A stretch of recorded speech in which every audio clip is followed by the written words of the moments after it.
Hello again, retro gaming enthusiasts, and welcome to the second episode of our three-part series exploring the digital adventures of The Simpsons.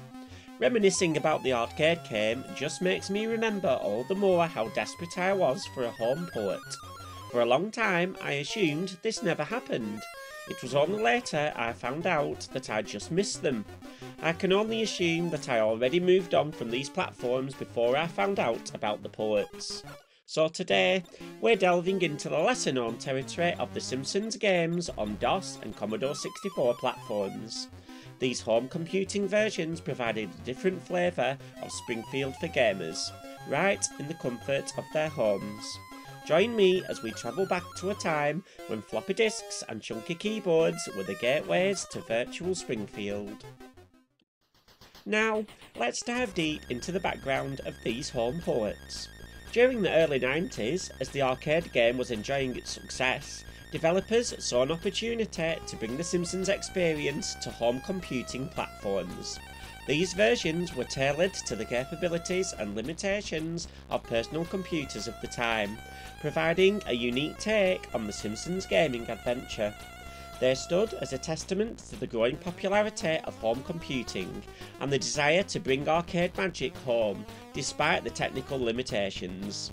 Back when I was little, I didn't know a single person that had this game. Does anyone watching remember having a copy? Please do share your memories in the comments below. I would love to hear them. The design and mechanics of these versions were quite distinctive, adapting the beat-em-up gameplay of the arcade to the DOS and C64 platforms presented challenges, leading to a different gaming experience. The graphics, although less vibrant than the arcade version, still carried the charm of The Simpsons, showcasing the characters and the quirky world of Springfield in a new light. The ports stuck to the structure of the arcade experience, which was a good tactic to take.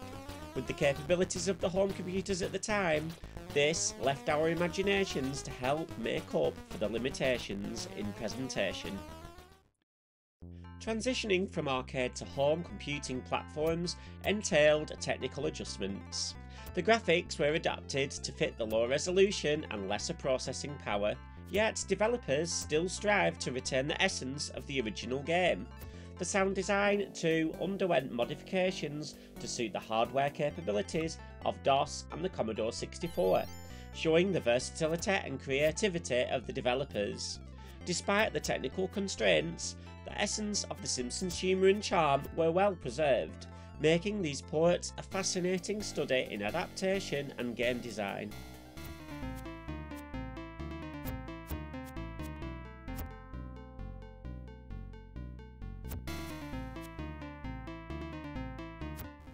The reception of these home ports was mixed. While they couldn't replicate the arcade experience fully, they provided a slice of the Simpsons universe to gamers who didn't have easy access to arcades. Over time, they've found a place in the heart of retro gaming enthusiasts, contributing to the rich tapestry of the Simpsons gaming history. These ports stand as a nostalgic journey back to a time when home computing was finding its footing in the gaming world, offering a unique glimpse into the evolution of gaming. It's a fascinating look back at how arcades in our homes began.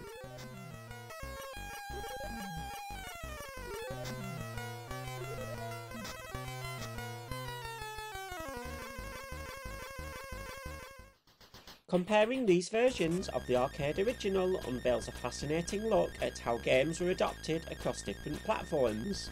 It highlights the efforts to maintain the essence of The Simpsons while catering to the vastly different gaming environment of home computers.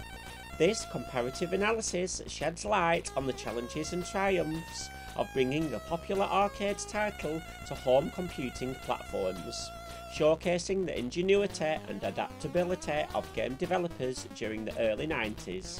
To me, the DOS version definitely looks better, although if I did know about these games back then, I would only have been able to play the C64 version, which makes this one the most accessible to my past self. Looking back, there are so many Simpsons games they make your head spin, although one in particular has always stood out in the crowd for me. As we wrap up this look back into the DOS and C64 ports, the journey illuminates a unique chapter in the Simpsons gaming saga. Stay with us for our next episode, where we'll hit the road with another landmark game. This game saw the evolution of Simpsons games into the 3D realm. If you don't already know which game we're talking about, stick around to find out and subscribe for more daily retro gaming videos. Until next time, keep exploring the vast world of gaming history, and remember, every pixel has a story.